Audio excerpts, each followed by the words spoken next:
Hello everyone, আজকে আমরা বেরিয়ে পড়েছি মেলাইচণ্ডী মাতার মন্দিরের উদ্দেশ্যে। যেটা কথিত আছে যে এটা নাকি সত্যির একটি 51 পীঠের মধ্যে একটি পীঠ, যেটা বুদ্ধ পূর্ণিমার দিনে প্রতিষ্ঠা করা হয়েছে।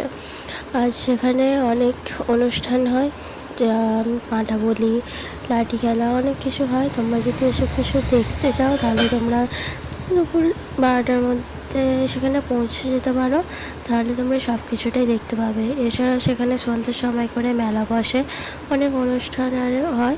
তোমরা যদি দেখতে চাও তাহলে এখানে যেতে পারো। মেলাইচণ্ডী মাতার প্রবেশদ্বার, এই যে সামনের অংশটা দেখতে পাচ্ছ, এখানেও মেলা বসে, ভেতরেও মেলা বসে। চল আমরা ভেতরটা ঘুরে দেখি মেলাইচণ্ডী মাতার ঠাকুরটিকে।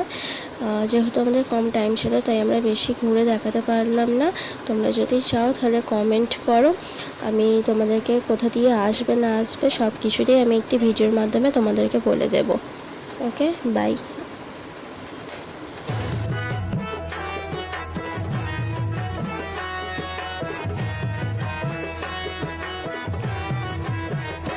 একবার নাচো নাচো গো শ্যামা নাচো।